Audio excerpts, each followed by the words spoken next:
Moon. Hey friends, this is MR Smart Kids Education.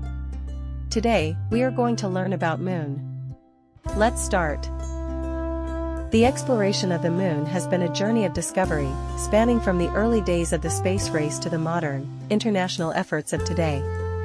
The Moon's geological features, such as its craters, millennia, and highlands, reveal much about its history and the broader solar system. Culturally, the Moon has influenced countless myths, stories, and calendars, symbolizing time, femininity, and mystery. Scientifically, discoveries like water ice and the potential for future lunar resources make the Moon a key focus for human exploration in the years to come. The surface of the Moon is characterized by a variety of geological features, many of which have been shaped by billions of years of cosmic impacts and volcanic activity. These features provide insights into the Moon's history and evolution.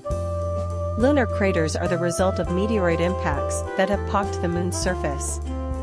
Unlike Earth, the Moon does not have an atmosphere to burn up incoming objects, so many craters have remained intact for billions of years. The size of the craters varies widely, from small pockmarks to vast basins. The largest impact structure is the South Pole Aitken Basin, one of the largest and oldest impact basins in the solar system. Some craters have distinct rays, streaks of debris ejected during an impact. The Tycho crater is one of the most prominent craters, with rays extending hundreds of kilometers.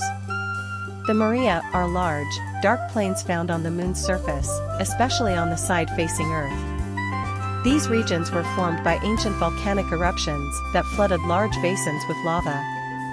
The dark color comes from the basaltic rock that makes up these plains. The largest millennia, like Oceanus Procellarum and Mare Imbrium, are some of the Moon's most noticeable features. The term millennia comes from the Latin word for seas, because early astronomers mistakenly believed these regions were vast bodies of water. Today, we know that the millennia are solid rock and represent the Moon's volcanic past. The highlands are the bright, mountainous regions of the Moon, made up of ancient, heavily cratered terrain.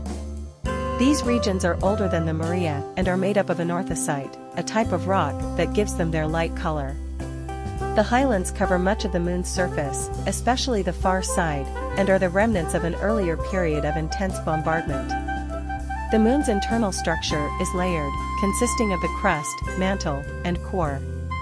The crust is thickest on the far side, while the mantle is made of silicate minerals. The core is small and mostly molten, composed of iron, sulfur, and nickel.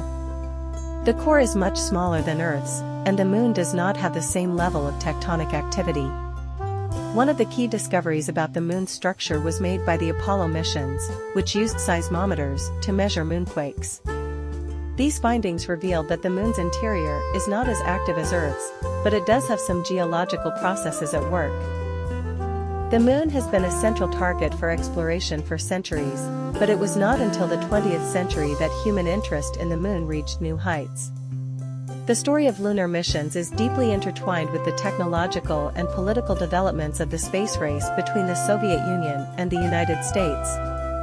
From the first unmanned spacecraft to landing humans on the lunar surface, lunar exploration has marked key moments in scientific and technological achievement. The Cold War rivalry between the United States and the Soviet Union set the stage for early space exploration. In 1957, the Soviet Union launched Sputnik, the first artificial satellite, marking the beginning of the space race. This achievement spurred the United States to invest heavily in space technology, which led to the formation of NASA in 1958.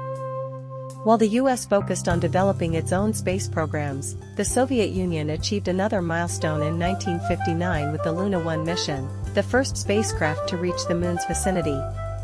This was followed by Luna 2, which in 1959 became the first human-made object to impact the Moon's surface.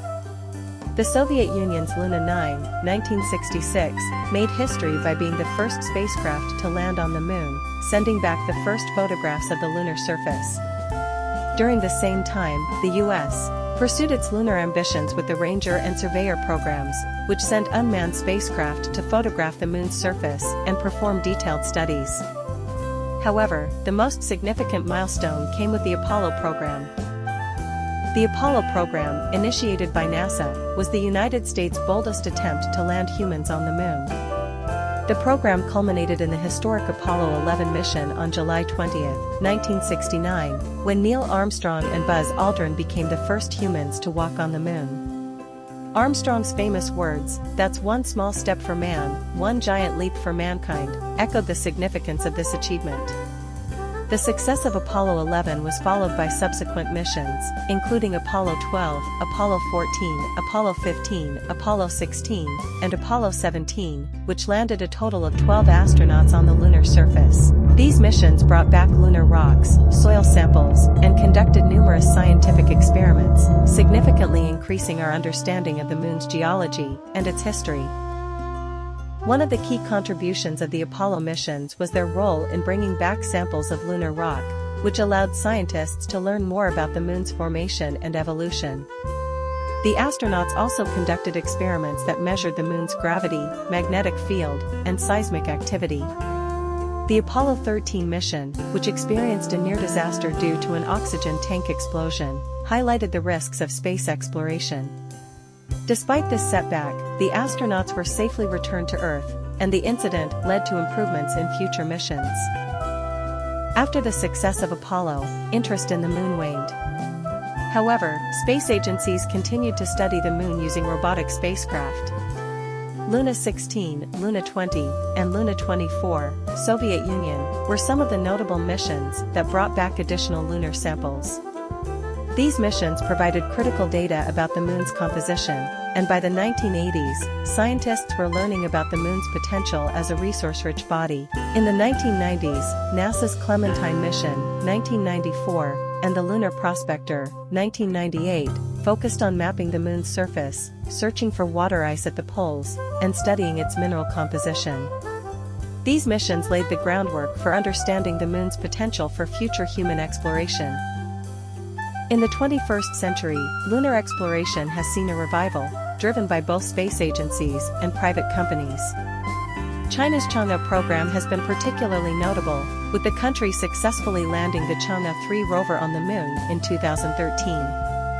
In 2019, Chang'e 4 became the first spacecraft to land on the moon's far side, a major achievement in lunar exploration. Meanwhile, India's Chandrayaan missions have made significant contributions, particularly the Chandrayaan-1 mission, which in 2008 confirmed the presence of water molecules on the moon's surface. Chandrayaan-3 successfully landed a probe on the moon in 2023, making India the first country to land near the moon's south pole. In the US, NASA's Artemis program aims to return humans to the moon by 2025, with the goal of establishing a sustainable human presence there. The program seeks to land the first woman and the first person of color on the lunar surface, focusing on exploration of the moon's south pole, a region thought to contain valuable water ice resources. The moon has played an important role in human culture for thousands of years, influencing everything from mythology to timekeeping. Across different cultures, the moon has been revered as a deity or symbol of cosmic influence. In Greek mythology, Selene, the goddess of the moon, was often depicted riding a chariot across the night sky. Similarly, in Hindu mythology, Chandra is the lunar deity, often associated with time and the cycles of life. In many cultures, the moon has also been seen as a symbol of femininity and fertility. In Chinese mythology, the moon is central to the story of Chang'e, the moon goddess, who resides on the moon with a jade rabbit. The moon has inspired countless works of art and literature throughout history. The Renaissance period saw many paintings of the moon, while in modern art, it continued to be a powerful symbol of mystery and beauty. The moon's appearance in works like Vincent van Gogh's Starry Night has cemented its place in art history. In literature, the moon often represents dreams, the unknown, or a place of escapism. William Shakespeare wrote about the moon in many of his plays, using it to convey themes of love, mystery, and transformation. Ancient civilizations closely observed the moon's cycles to keep track of time. The lunar calendar, based on the phases of the moon, was used by the Egyptians, Babylonians, Mayans, and many other cultures to mark the passage of months and seasons. Today, many cultures still use the lunar calendar for religious festivals and agricultural practices.